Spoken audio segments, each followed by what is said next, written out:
também não atrapalha, a música não me atrapalha. Amém? Louvado seja Deus. Amados irmãos, tema muito propício para esta noite, tenho certeza que dirigido pelo Espírito Santo, pelos louvores, irmãos, acreditem no que eu vou dizer, porque ao preparar o esboço, comecei a lembrar-me das igrejas, né? E hoje, quando ao entoar esses louvores, mexeu um pouco comigo, irmãos, porque eu sou da igreja, né? Desde sempre. Nasci em berço evangélico. Quem não sabe, meu pai sempre foi pastor. Então, meu pai foi pastor durante 50 anos. Então, a gente nasceu na igreja, né? Eu estava compartilhando com o Eduardo aqui. Eu acho que ele está quase ali junto comigo, né, irmão? Ele andou na traseira da Variante, na traseira da Kombi, né? As crianças iam lá atrás, né? Onde sobrava, as crianças iam, né? Fazer aquelas visitas nas igrejas. Essas coisas, com 9 anos de idade, irmãos, eu e mais 5 fomos batizados com o Espírito Santo. Culto de oração de segunda-feira. Irmãos, olha, que dizer. Mas vamos à palavra que Deus colocou. Quero ser conciso no horário que me foi passado. Vamos falar um pouco, irmãos, daquilo que o Espírito Santo tem falado através do tempo e das igrejas. E não há como começar um sermão como este e não entrar no início da igreja. Porque a igreja, essas 7 cartas enviadas às igrejas da Ásia, claro que não era somente 7, havia muito mais, mas o número 7 no livro do Apocalipse, ele tem uma extensão, né? No livro de Apocalipse, 54 vezes o número 7 vai aparecer. Mas aqui, o que nós podemos ver, irmãos? Pelo menos 2 cenários montados. Esse cenário da visão de João. A primeira carta trazida a ele é a carta aos Efésios. Para que você entenda um pouco disso, em que momento isso veio a acontecer. No ano entre 86 e 96, ou 90, 96, alguns historiadores, mas é o primeiro século da igreja. A carta aos Efésios, ela vai aparecer também como uma carta de correção para a igreja. Esta igreja, irmãos, ela se inicia na segunda viagem missionária de Paulo. O livro de Atos dos Apóstolos vai descrever no capítulo 18, capítulo 19, como esta igreja começou. Estava ele com seus amigos, Priscila e Áquila, quando chegaram a Éfeso. Um dos maiores portos da Ásia estava localizado na cidade de Éfeso. Para que você tenha um entendimento do que era a cidade de Éfeso, era um grande polo, era um polo portuário, irmãos. Por ali chegavam muitas coisas e iam muitas coisas. Então Paulo, ele andava muito por aquela região, na sua primeira investida missionária, saindo de Antioquia da Pisídia, e quando ele retorna a Antioquia da Panfilha. Mas preste atenção, porque Paulo, ele vai permear aquele solo e ele vai ali levantar casas, vai pregar em casas, vai entrar em cenáculos, em sinagogas, vai disputar com os judeus e ele vai começar a trazer a palavra de Deus. E diz que um grande alvoroço, em Atos 17:11, vai dizer, alguns que estão lá reunidos vão dizer: estes que têm alvoroçado o mundo já chegaram também aqui. Veja que a chegada de Paulo lá já não era mais novidade. O vento já estava soprando, missões na Ásia Menor. É mesmo antes de Paulo pisar lá, já se ouvia falar que havia duplas de missionários pisando em terras e tirando os costumes daquelas pessoas. E dentro de Éfeso, uma das maiores cidades portuárias da Ásia Menor, nós vamos encontrar ali um templo levantado. Se você sabe, irmãos, que toda a cidade portuária, ela é envolta de muitas coisas, tudo chega pelo porto, e naquela época ainda muito mais. Então a prostituição era espalhada naquela cidade, a prostituição dominava aquela cidade. tanto que levantaram uma deusa naquela cidade, por nome de Diana dos Efésios, e conhecida pelos gregos como deusa Artemis. E esta deusa, ela era uma deusa, uma mulher que era nua da cintura para cima, e tinha os cabelos compridos, e segurava nas suas mãos algumas uvas, simbolizando prosperidade. Mas vejam só, eles adoravam, tudo girava em torno daquilo ali. Mas nós sabemos que quem trabalhava atrás de Artemis ou Diana dos Efésios não eram os homens, mas eram os próprios demônios que estavam dominando aquela região, que estavam dominando aquelas mentes, porque as pessoas estavam voltadas à magia, as pessoas estavam voltadas à destruição, ao caos, à prostituição. Ali proliferava, imperava e dominava o império de Satanás através daquela deusa.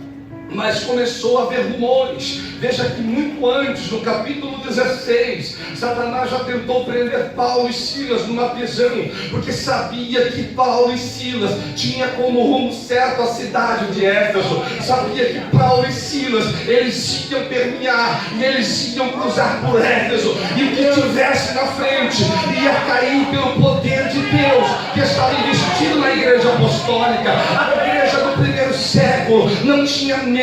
A igreja do primeiro século, ela não tinha temor algum. Diz no capítulo 14 que Paulo é apedrejado, arrastado, levado para fora da cidade e dado como morto. E uns discípulos chegam perto de Paulo e mexem nele, e Paulo logo se levanta, limpa a roupa e continua andando com eles. Se ele tivesse morto ou não, não importa. Se tivesse morto, Deus ressuscitaria, porque Deus tinha uma obra naquele lugar. Saiba de uma coisa: quando Deus quer operar, quando Deus quer fazer algo, pode levantar o inferno, pode levantar o homem. Ninguém vai deter a marcha dessa igreja, que é triunfante, que é militante. Essas duas igrejas, a primeira igreja é a igreja triunfante. Sabe qual é a igreja triunfante?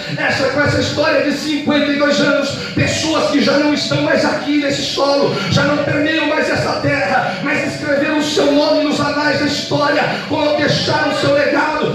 Diaconistas, missionários, pessoas que você conhece, que hoje só está na sua memória, mas eles já estiveram aqui um dia, e também já cantaram do teu lado, já pregaram do teu lado, já foram com você em evangelismo. Nomes que eu não conheço, mas você sabe quais são. Esta é uma igreja. Sabe que igreja é essa? A igreja triunfante, aqui está em Cristo Jesus. Mas ainda existe uma igreja militante na terra. Eu e você estamos aqui, ainda pisamos esse solo. Enquanto a igreja de Cristo estiver na terra, Deus dará o controle e a chave das coisas. Ei, a impressão que se dá às vezes é que o mundo está de ponta cabeça. Nós estamos vendo e vivendo momentos terríveis, mas deixa eu dizer uma coisa para você: ainda a igreja militante está na terra. Deus levantou um povo diferente, para falar diferente, para andar diferente, mas há um povo nesta terra guardado e protegido por Deus.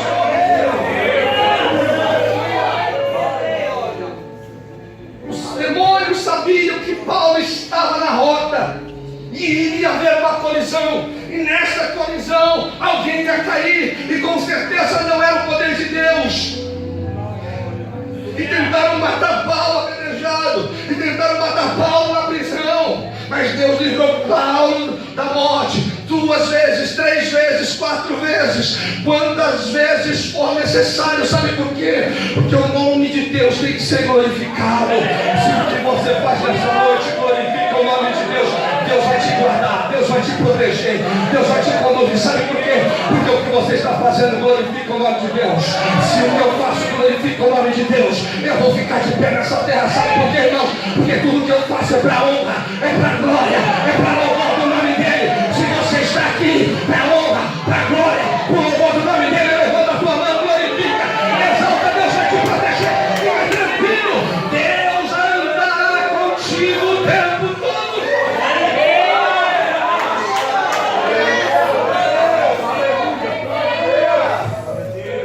Deus guarda. Sabe do que mais, irmãos? Tem pessoas que entraram aqui nesta noite com muitas coisas, muitos paradigmas, muitos problemas, muitas lutas, e ainda diz: olha, está se identificando. É que você está indo numa rota de colisão. Quem combate, eu estou dizendo, aqueles crentes, aqueles que combatem, o bom combate. Esta noite nós viemos pegar dessa igreja militante do bom combate. A igreja que faz tudo para a glória de Deus e para o louvor do seu nome. Tudo que você faz tem que ser para a honra e glória do nome dele. Você vai varrer uma casa, vai lavar uma louça, é para a honra e glória do nome dele. Colossenses 3:23 diz isso. Quer passar isso tudo, você faça, mas faça, pode fazer para o homem, mas como se fosse para Deus. Tudo que eu fizer tem que glorificar e exaltar o nome dele. Aí já é um bom caminho para você não errar e não pecar. Aquilo que falar mal do meu irmão vai glorificar o nome de Deus? Então fica quieto. Fazer fofoca, falar mal do pastor, vai glorificar o nome de Deus? Então fica quieto. Olha aí, irmão. Se o irmão entrar na tua casa para falar da irmãzinha lá, ele vai glorificar o nome. Está ficando uma lição isso já hoje. Vai glorificar o nome dele? Dela? Não. Vai glorificar o nome de Deus? Melhor dizendo? Não. Então, irmão, não fala dele não. Fala dela não. Nós vamos ver porque a igreja de Éfeso caiu. Porque falou mal do outro. Olha só, rapidamente, irmão. O cenário espiritual daquela igreja. Veja quando Paulo chega lá. Paulo, ele deixa Priscila e Áquila de início. Depois da terceira viagem ele vem e fica 3 anos naquela cidade. E diz que ele começa a pregar de casa em casa. Ele começa a entrar nas sinagogas. E quando ele chega lá, ele começa a pregar. Ele encontra alguns discípulos de João Batista. Eles são batizados no Espírito Santo. As pessoas, irmãos, que outrora estavam prostradas, caídas em prostituição, em destruição, em caos, em situação vexatória, agora as pessoas começam a se levantar e começam a dizer: há uma saída, há uma esperança. Chegou a luz da Ásia, chegou a luz da... A igreja de Éfeso foi conhecida na história como a luz da Ásia. Chegou luz em Éfeso e eles começaram a se levantar e começaram a acreditar, e o poder de Deus começou a invadir aquela cidade, e as pessoas começaram a profetizar umas para as outras. As pessoas foram cheias do Espírito Santo, chegavam em casa, olhavam para aqueles livros de magia, não queimavam em casa, levavam na praça, perto da onde estava Artemis, de onde estava Diana. Ah, Diana, tu vais saber que agora existe um Deus em Éfeso. Sabe o que está acontecendo com muitos crentes? É que as pessoas não estão vendo Deus na nossa vida, porque se vê Deus, vai respeitar. Tem pessoas que não têm respeito do vizinho da esquerda nem da direita, porque não dá exemplo, porque não dá testemunho. Mas Paulo dava exemplo, Paulo dava testemunho, Paulo andava com Deus. Quem anda com Deus não faz exame, quem anda com Deus não passa vergonha, quem anda com Deus sabe aonde vai, para onde vai e como vai. Eu sinto a graça de Deus neste lugar, irmãos. A igreja faz aniversário, mas é nós que ganhamos o presente. Jesus, eu sinto uma graça. Sabe que Deus está querendo dizer aqui? Que Ele vai levantar muita gente neste lugar. Aleluia. Se você pegar essa palavra hoje, já ficou a primeira coisa lá atrás. Se não glorifica, eu falo. Mas nem que agora quando tu falar, tu vai lembrar dessa palavra. A palavra é assim, ela vai, se eu falar 6 vezes, ela vai para o teu subconsciente. Já falei 3, vou falar até o final mais 3. Diz a psicologia que vai para o seu subconsciente. Então vai ficar guardado numa caixinha lá. Igual aquele jingle daquele comercial, ó, você não sai da memória. Preste atenção.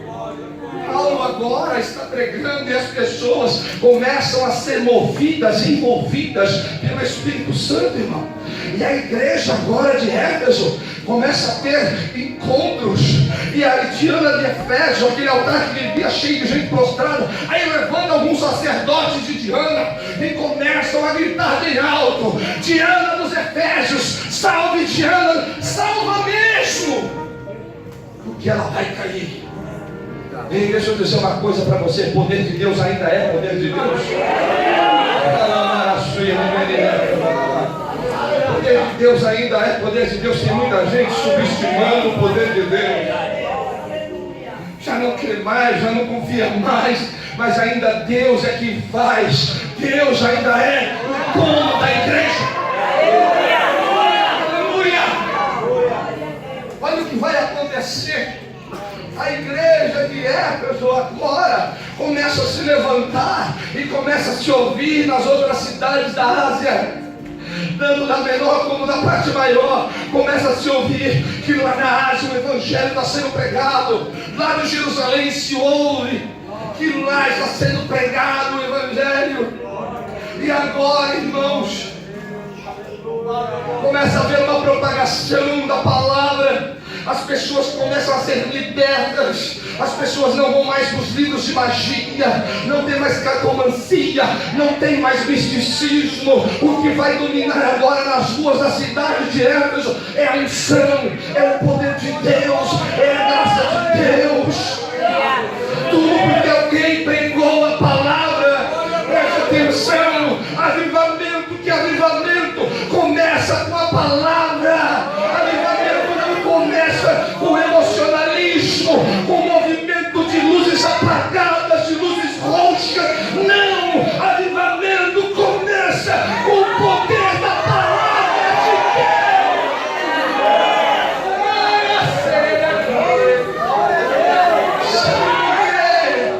Porque Romanos 10:17 diz que a palavra vem pelo ouvir e ouvir a palavra de Deus. O salmista no Salmo 119, ele vai dizer: lâmpada para os meus pés e luz para o meu caminho é tua palavra, Senhor. O próprio Jesus, quando é afrontado por Satanás, ele vai dizer: Satanás, nem só de pão viverá o homem, mas de toda a palavra que sair da boca de Deus. Sabe o que Deus está dizendo? Não é o carro, não é a casa, é a palavra, é a palavra. Isaías 59:11 diz: assim será a palavra que sair da minha boca, não voltará vazia. Hebreus 4:12. A palavra de Deus é viva e eficaz e é mais penetrante do que espada alguma de dois gumes, e penetra até a divisão da alma, da junta e da medula, e está apta a discernir os intentos do coração do homem. É pela palavra, é pela palavra. Se houver avivamento nesta noite, vai começar pela palavra. O próprio Jesus, no sermão, ele vai dizer: vai passar o céu, vai passar a terra, mas a tua palavra permanece na palavra. Esta noite eu vou ficar com a palavra. Avivamento, o que é avivamento? Vai ter que ter palavra no começo. Porque a palavra vivifica, porque a palavra é que levanta, porque a palavra é que restitui, porque a palavra é que renova, porque a palavra é que muda a história, porque a palavra é que te conduz, porque a palavra é que te chamou nesse lugar, porque a palavra salva, porque a palavra cura, porque a palavra liberta. É pelo poder da palavra, é pelo poder da palavra. Paulo diz: pelo que eu sofro prisões, contudo a palavra de Deus não está presa. É a palavra desta noite. Eu sinto a graça de Deus aqui.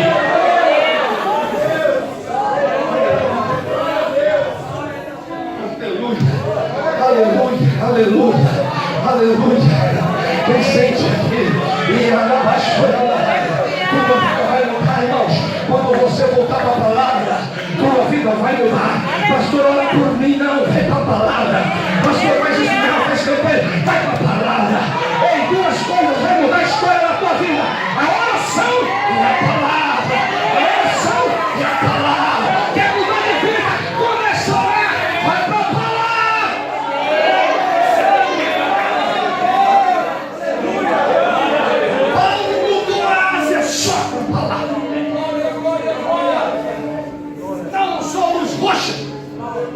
Não usou fumaça, não precisou fazer sensacionalismo, nem transformar a igreja em entretenimento, somente com a palavra. Ei, quando você nasce na palavra, nada te tira. Você pode entristecer, envergar, até prostrar, mas é diante de Jesus por causa da... Aleluia!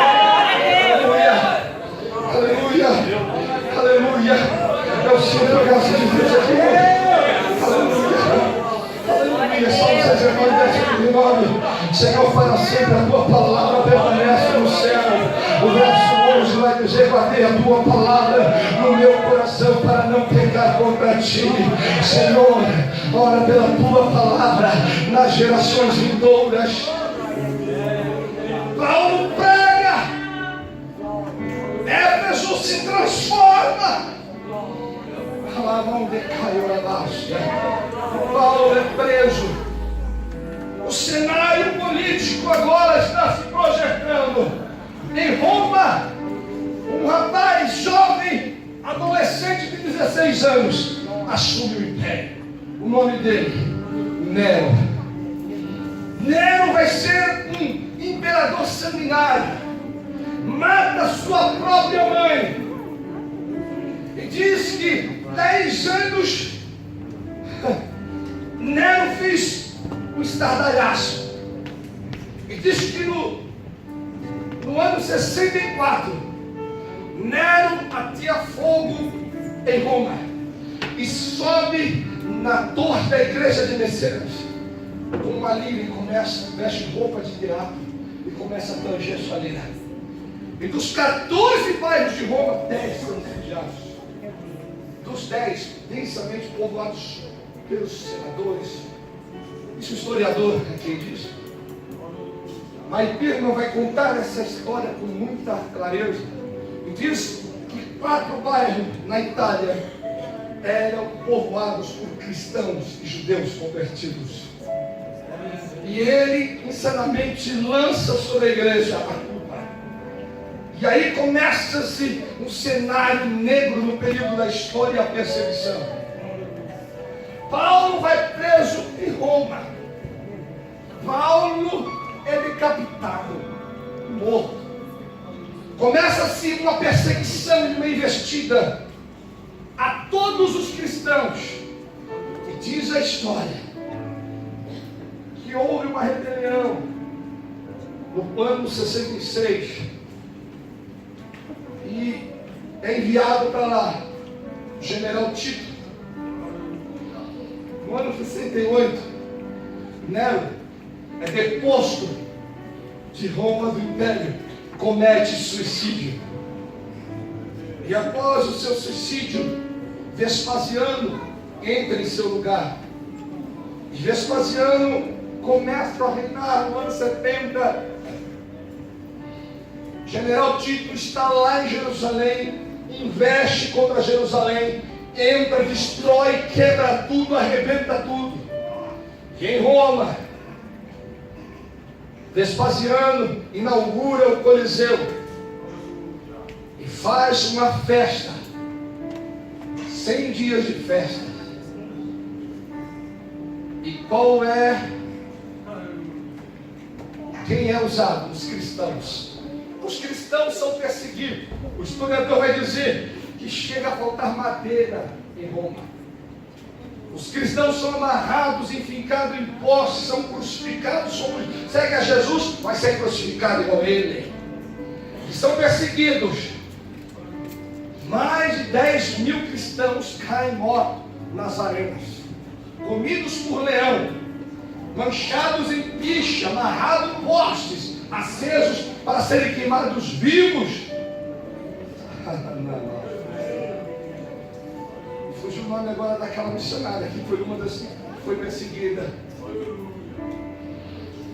E ela é amarrada e separada dos seus filhos. Seus filhos são mortos e dilacerados. Você estava lendo? E ela é amarrada, assim como Policarpo também, um dos pais da igreja, é amarrado. Policarpo, ele ainda chama os soldados que vêm para matar, para comer uma ceia com eles. Vou morrer, mas eu nem certo mesmo. Os soldados sentam na ceia com Policarpo. Esta missionária, uma das mulheres, o historiador vai dizer, quando ela é amarrada, ela só pediu uma coisa: que não amarrasse a sua boca, porque ela queria morrer. Aleluia. E as chamas que começaram a consumi-la, ela olhou para o lado e começou a louvar a Deus. Esses são os primeiros cristãos que morreram nas arenas, como foi cantado de Roma, abraçados, comidos por leões, mas não gritaram, cantaram, ceiaram, festejaram. Só para você entender, Apocalipse fala muito disso. Vitória para cristão não é, eu tenho que falar, não é sobreviver a um acidente. Vitória para cristão é morrer. Porque se Deus sabe a morte do justo. Irmãos, aqui não é o estudo do Apocalipse, eu estou estudando nada. Mas cheguei a ver que a vitória do povo de Deus era morrer, não viver. Olha como pensava a primeira igreja. Hoje a gente dá testemunho de livramento. Mas Paulo, olha a mente de Paulo para mim. Viver é Cristo, se eu morrer eu estou no ganho. Dá para entender a mente desses homens? Hoje, aí uma mensagem que não ia trazer muita coisa não. Existe um livro. As igrejas que Paulo não pregaria. Se você perguntar por esse livro, você vai ver essa história. Irmãos, aqui a perseguição se intensifica e no ano 86 assume um outro imperador por nome de Domiciano. Este sim vai investir forte contra a igreja, porque Domiciano, essa palavra vem de Dominus, que quer dizer Deus. Então Domiciano, ele se intitula Deus.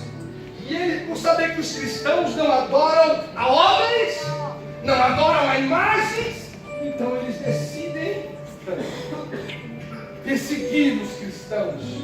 E eram chamados também de nazarenos ou doutrina do caminho. Eram os dois nomes que os cristãos levavam naquela época. Ou você era da religião do caminho, ou você era dos nazarenos, por causa de Jesus e por causa do caminho de Paulo. Então ali, esse povo perseguido agora investe forte. E nesse período, só um dos apóstolos estava vivo, que era João.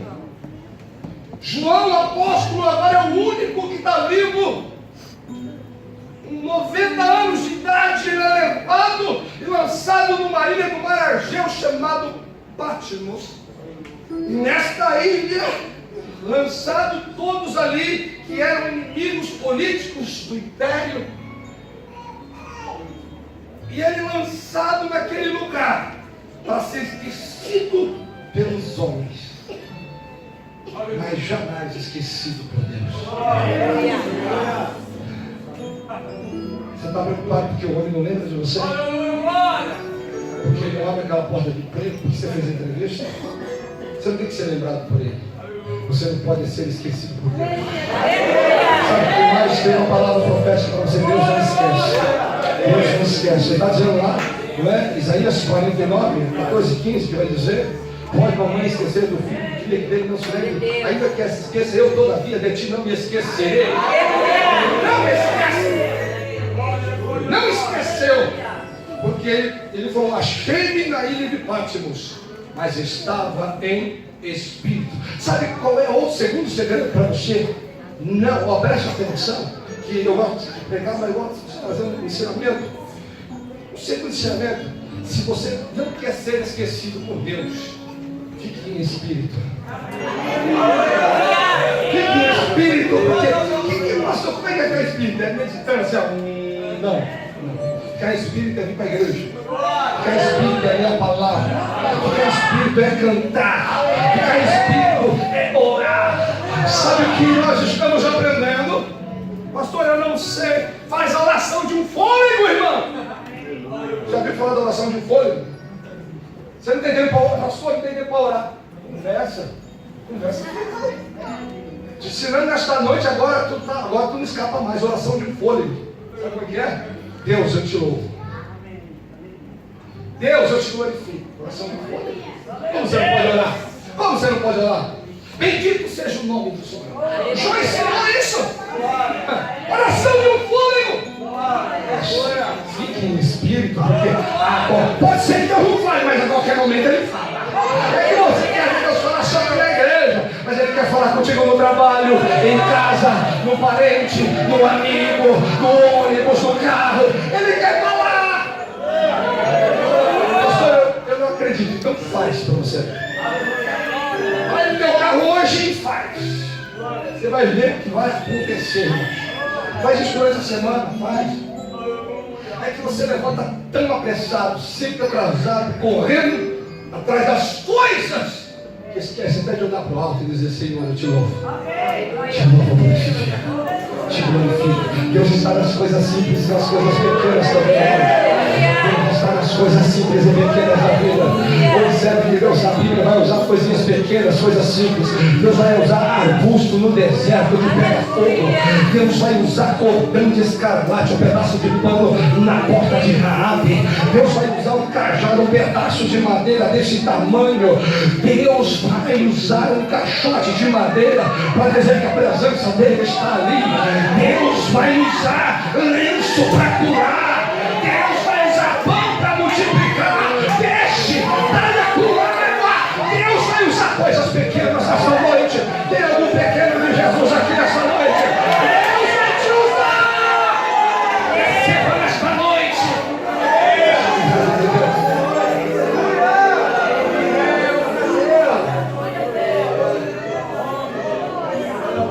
Mas eu volto. Todas as portas, isso diz o historiador, não é eu não. Se fecharam para João aqui na terra, Deus abriu uma porta. Agora, olha agora, pastor, você fugiu da mensagem, eu não fugi. Poxa, vou finalizar agora, tem 10 minutos para fechar essa mensagem. Meu Deus. Irmãos, historicamente, deixa eu dizer uma coisa para você. A Bíblia vai nos mostrar isso. Vou correr, irmão.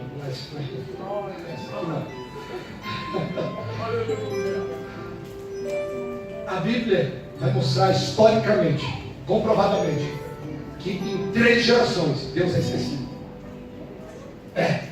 A primeira geração do Egito conheceu Deus, ensinou, mas não entrou na terra prometida. A segunda geração aprendeu com a primeira. Entrou na terra prometida. Diz que a terceira geração não conhecia mais Deus. Agora vou falar uma coisa. A geração passada dos nossos pais nos ensinaram. Fui batizado com 9 anos de idade.